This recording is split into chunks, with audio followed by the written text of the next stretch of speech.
hard-nosed policeman. No, you're not. No, the shoes are slightly not. Usually they wear slightly better shoes than that. What's that?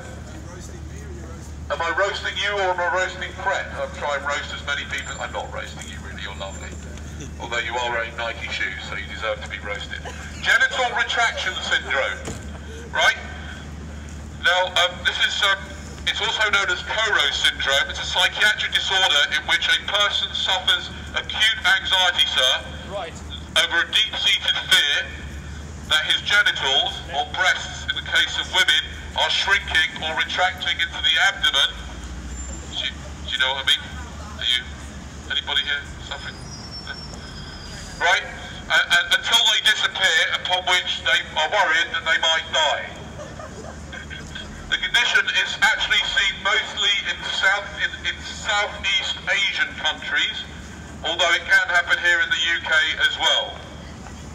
And throughout history there have been reports of mass public panic and hysteria over shrinkage concerns. From the DSM, ladies and gentlemen, that's why I didn't write this stuff. Here's a good one, by the way.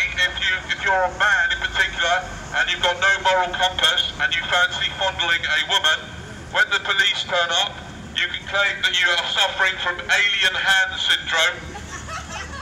This is where your arm seems to have a mind of its own, and it moves around and grabs hold of things and responds to the touch of another person, but it does it without the control of yourself. Stockholm syndrome, that's a good one. That lady in the store is suffering from Stockholm syndrome. Does anybody know what Stockholm syndrome is? No? Oh, that's a good one for the conspiracy theorist types. Stockholm syndrome is what that lady just did, which is she works for a large corporation who are basically her oppressors. The people that work in this store are oppressed by their employer. Oh, this guy was going to hit me. You going to hit me? No? You're going to McDonald's now. Well, great choice. Nothing to be proud of. Why don't I ruin your food after ruin your coffee? Yeah. Did I ruin your coffee or was it your mind that ruined your coffee? It was definitely me. Alright. Now, ladies and gentlemen, what happened there before is I went into the store and I read out the caffeine-induced anxiety disorder, and he was an exact example. The guy was all anxious. Oh, God, I'm going to have it, you know.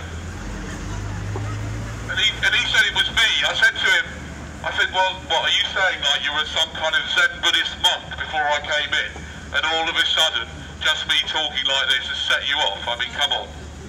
Anyway, what was I? Stockholm syndrome is a psychological response sometimes seen in an abducted hostage, in which the hostage shows signs of sympathy, loyalty, or even voluntary compliance. So this is what this woman that works in here for.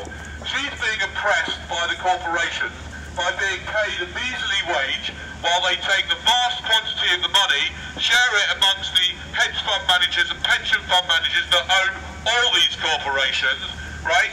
And they throw a few pence to these people out of their money. 1 day a week they're working for the government in taxes, 2 days a week they're working for their rent, and they got a few quid left over for the bills and to buy themselves some coffee or something to take their mind and anxiety off all their problems. So she's suffering from that, which is why she got all upset. You know, and I said to her, what are you getting upset about? It's only Pret a Manger.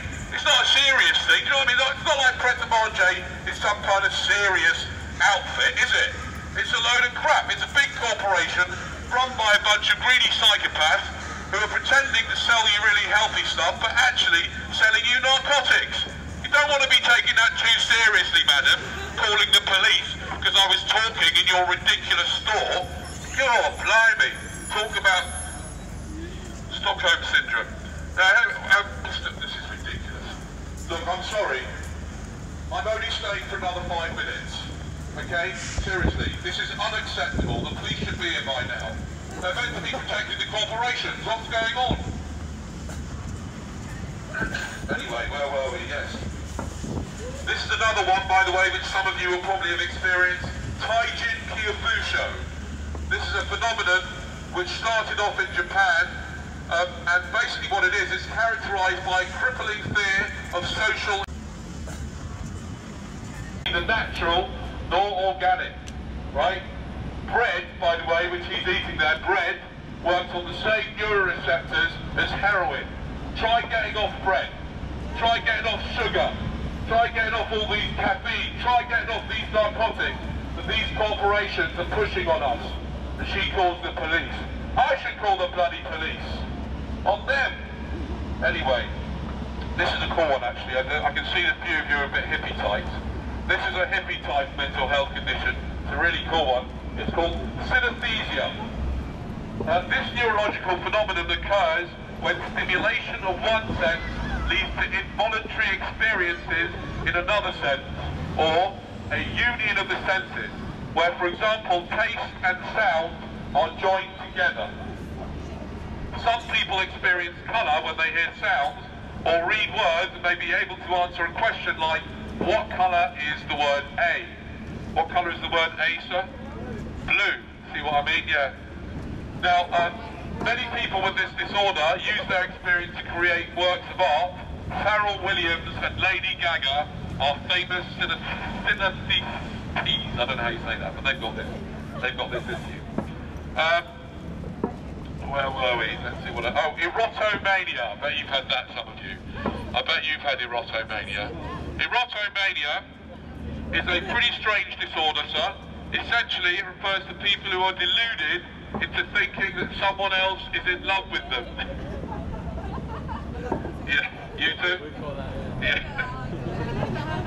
Yes, we've all been through that. I've been married for 23 years. I've been having that for a long time. Right? But what makes this disorder especially bizarre is that the person who is supposedly in love with the sufferer is usually someone of much higher status than themselves. Are either of you higher status than the other? Yeah, you are.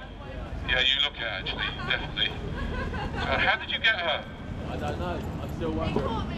It can be difficult to break this illusion, even if the supposed lover directly denies any feelings of love. Carry on. It's often not enough to convince the deluded individual. Anyway, ladies and gentlemen, I'm giving up on the police. I'm disgusted, frankly, at this kind of lack of service. Perhaps they were at a murder scene or something and decided that maybe it wasn't that important to stop a bloke in Pret.